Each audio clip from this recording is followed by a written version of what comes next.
इस बार सावन के महीने में आपको क्या नहीं करना चाहिए और क्या करें जिससे भगवान शिव जी प्रसन्न हो जाएं। आइए पूरी जानकारी जानते हैं इस वीडियो में, तो बने रहिएगा अंत तक। हेलो फ्रेंड्स, नमस्ते, गुड इवनिंग। आप सभी का स्वागत है हमारे यूट्यूब चैनल नेहा मोटिवेशनल पर। बड़ों को सादर प्रणाम और छोटों को ढेर सारा प्यार। आप इसी तरह अपना प्यार और सपोर्ट बनाए रखिए। और अगर अभी तक आपने इस चैनल को सब्सक्राइब नहीं किया तो प्लीज़ इसे सब्सक्राइब भी कर लीजिए और अपने दोस्तों के पास इसे शेयर भी कर दीजिए। तो चलिए चलते हैं, शुरू करते हैं वीडियो को।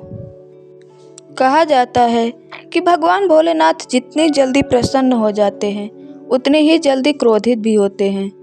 तो आपको इस बार सावन में क्या क्या नहीं करना चाहिए, ऐसी कौन सी गलतियां हैं जो आपको नहीं करना चाहिए, आइए जानते हैं। सावन का महीना 4 जुलाई यानी कल से शुरू हो रहा है और सावन के सोमवार कितने पड़ेंगे सावन में, ये सब मैंने पहले वीडियो में बता दिया है। अगर अभी तक आपने इस वीडियो को नहीं देखा है तो प्लीज़ आप जाकर पहले इस वीडियो को देख लीजिए, ताकि आपको सावन के 8 सोमवार कब कब हैं ये सारी बातें आपको पता चल सके। इसका लिंक मैं आपको डिस्क्रिप्शन में दे दूंगी। इस बार सावन का पवित्र महीना कुल 58 दिनों का होगा। सावन में कुल 8 सोमवार पड़ेंगे। सावन में सावन सोमवार व्रत का पालन कैसे करें, व्रत में कौन सी चीज़ें नहीं खानी चाहिए और ऐसी कौन सी गलतियां हैं जो आपको नहीं करनी है, ये सारी बातें आपको इस वीडियो में पता चलेंगी। इस बार सावन का महीना 1 नहीं बल्कि 2 महीनों तक रहेगा। इस बार आप 8 सोमवार तक व्रत रख सकते हैं। ऐसा कहते हैं कि सावन का महीना महादेव के भक्तों के लिए प्यार की सौगात लेकर आता है। सावन के महीने को प्यार का महीना भी कहा जाता है। सावन में भगवान शिव जी धरती पर आकर अपने हर भक्त के घर में निवास करते हैं। सावन का प्रत्येक दिन बहुत ही शुभ माना जाता है। सावन में प्रत्येक दिन आप भगवान शिव की उपासना कर सकते हैं। प्रत्येक दिन भगवान शिव जी की पूजा की जाती है, लेकिन सोमवार के व्रत की बात ही अलग होती है। आपको बता दें कि इस बार सावन में बहुत ही शुभ योग बन रहा है। 4 जुलाई को दिन मंगलवार को सावन की शुरुआत हो रही है, तो आप मंगलवार को भी शिव जी की पूजा ज़रूर करें। इससे बजरंगबली भी बहुत प्रसन्न होते हैं, क्योंकि हनुमान जी को भगवान शंकर का रुद्रावतार भी माना जाता है। इस बार भगवान भोलेनाथ आपके घरों में पूरे 58 दिनों तक वास करने वाले हैं। ऐसे में आप सच्चे मन से भगवान भोलेनाथ की उपासना करें। दोस्तों, ऐसा शुभ संयोग 19 साल बाद बना है। आपके द्वारा सच्चे मन से की गई पूजा कभी असफल नहीं होगी। भगवान भोलेनाथ की कृपा आप पर जरूर बरसेगी। भोलेनाथ आपकी मनोकामना अवश्य पूरी करेंगे। तो आइए जान लेते हैं कि सावन के इस पवित्र महीने में कौन कौन सी गलतियां आपको नहीं करनी है, जिससे कि भोलेनाथ आपसे नाराज़ ना हो। वैसे तो भोलेनाथ बहुत जल्दी अपने भक्तों से प्रसन्न हो जाते हैं, लेकिन कहा जाता है कि भोलेनाथ जितनी जल्दी प्रसन्न हो जाते हैं उतनी ही जल्दी क्रोधित भी हो जाते हैं।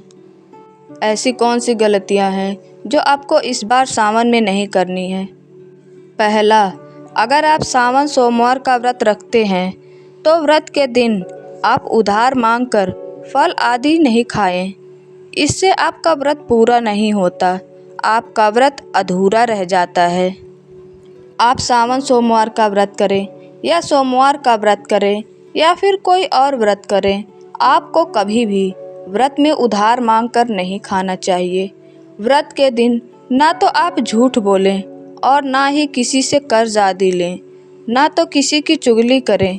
अगर आपको व्रत के दौरान कोई कुछ खाने के लिए देता है या आग्रह करता है और यदि वह व्रत में खाया जाता है तो आप उसे खा सकते हैं।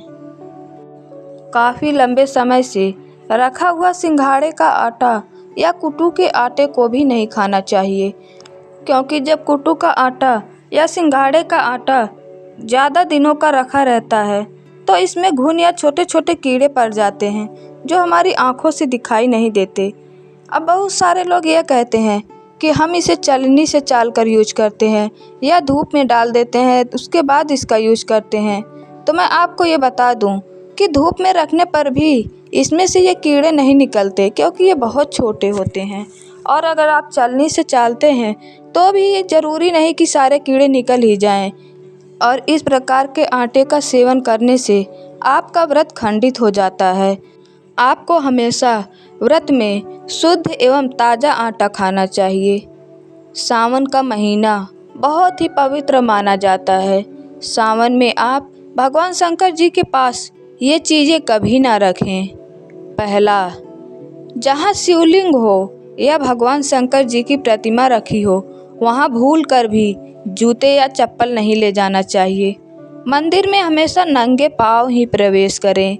अगर आप चमड़े का चप्पल पहनकर मंदिर में जाते हैं तो इससे भोलेनाथ बहुत ही जल्दी क्रोधित हो जाते हैं, तो ऐसा कभी भी ना करें।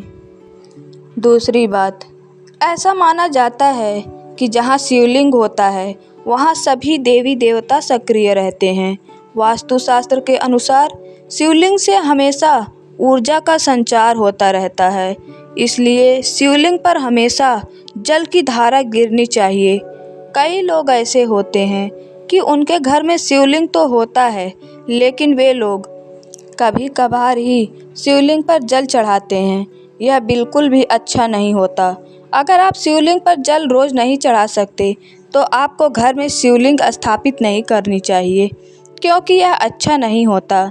ऐसा गरुड़ पुराण में बताया गया है कि इससे उल्टा घर में क्लेश, अशांति आदि फैलती है।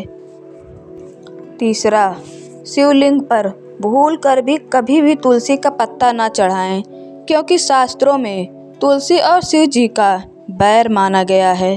तुलसी के गमले में या तुलसी के आसपास शिवलिंग को नहीं रखना चाहिए। ऐसा करने से भगवान भोलेनाथ क्रोधित हो जाते हैं। चौथा, घर के मंदिर में या किसी भी मंदिर में मांस आदि खाकर नहीं जाना चाहिए। अगर आप शारीरिक रूप से गंदे हैं तो आपको मंदिर में नहीं जाना चाहिए, इससे भगवान नाराज हो सकते हैं। आप ही सोचिए, अगर कोई इंसान आपके घर में गंदा शरीर लेकर घुस जाए तो आपको कैसा लगेगा? बुरा लगेगा ना? तो इसी प्रकार भगवान को भी अच्छा नहीं लगेगा। भगवान के सामने हमेशा नहा धोकर प्रसन्न मन से जाना चाहिए, इससे भगवान भी आप पर हमेशा प्रसन्न रहेंगे। आइए अब जान लेते हैं बेलपत्र के बारे में कुछ विशेष बातें। दोस्तों, चतुर्थी, अष्टमी, नवमी, चतुर्दशी और अमावस्या और सोमवार को बेलपत्र नहीं तोड़ना चाहिए। आप बेलपत्र को एक दिन पहले ही तोड़कर रख लीजिए। याद रखिए कि बेलपत्र कभी भी अशुद्ध नहीं होता। कभी कभी ऐसा होता है कि हम पूजा के एक दिन पहले बेलपत्र को तोड़ना भूल जाते हैं और हमें नया बेलपत्र चढ़ाने को नहीं मिलता। अगर आपके साथ भी ऐसा होता है तो आप पुराने बेलपत्र को धोकर उसे चढ़ा सकते हैं। बेलपत्र में 3 पत्तियां जरूर होनी चाहिए। बेलपत्र कटी फटी नहीं होनी चाहिए। कटी फटी पत्तियों को चढ़ाने से शिव जी का अपमान माना जाता है और बेलपत्र की पत्तियां साफ और अच्छी होनी चाहिए।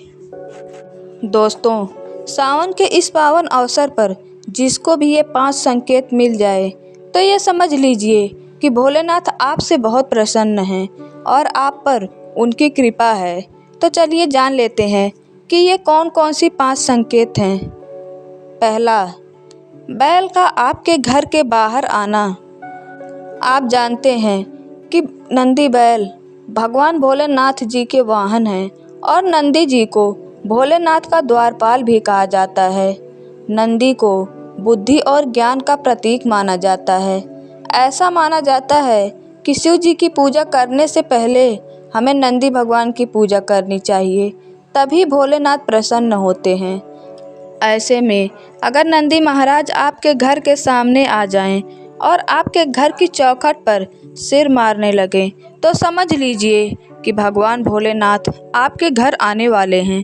आपके घर में खुशियां आने वाली हैं। शिव जी आपसे प्रसन्न हैं। लेकिन आप नंदी जी को कुछ मीठा जरूर खिलाइए।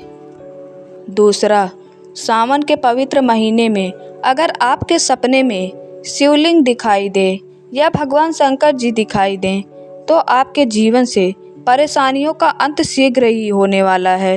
भोलेनाथ आपकी सच्ची भक्ति से प्रसन्न हैं। तीसरा, ऐसा माना जाता है कि नीलकंठ पक्षी भगवान शिव का प्रतीक है। सावन के महीने में अगर आपके घर पर या छत पर नीलकंठ पक्षी आकर बैठ जाए तो यह बहुत ही शुभ संकेत होता है, क्योंकि यह भोलेनाथ का प्रतीक माना जाता है। शास्त्रों के अनुसार ऐसा माना जाता है कि नीलकंठ पक्षी आपके घर आने का मतलब है कि भगवान शिव साक्षात आपके घर आने वाले हैं। कहा जाता है कि भगवान श्री राम ने नीलकंठ पक्षी के दर्शन करने के बाद ही रावण पर विजय प्राप्त की थी। चौथा, अगर आपके घर में सावन के महीने में सांप निकल आए तो यह बहुत ही शुभ माना जाता है। आप इसे बिल्कुल भी ना मारें। जिनके ऊपर महादेव की कृपा होती है उन्हें ही ऐसे दर्शन मिलते हैं। सावन का महीना बहुत ही पवित्र महीना होता है। सपने में नाग नागिन का जोड़ा दिखाई देना भी शुभ माना जाता है। पांचवा, सावन के शुभ अवसर पर सोमवार के दिन डमरू की आवाज़ सुनाई देना भी बहुत ही शुभ माना जाता है। ईश्वर से प्रार्थना है कि वे आपकी सभी मनोकामनाएं पूर्ण करें और आप हमेशा प्रसन्न रहें, खुश रहें। आप सभी अपना प्यार और सपोर्ट इसी तरह बनाए रखिए। आई होप आपको ये वीडियो पसंद आई होगी। वीडियो पसंद आए उसे लाइक कीजिए और ज़्यादा से ज़्यादा शेयर कीजिए। और हाँ, अगर अभी तक आपने इस चैनल को सब्सक्राइब नहीं किया है तो प्लीज़ इसे सब्सक्राइब भी कर लीजिए। Thanks for watching. मिलते हैं आपसे नेक्स्ट वीडियो में। धन्यवाद।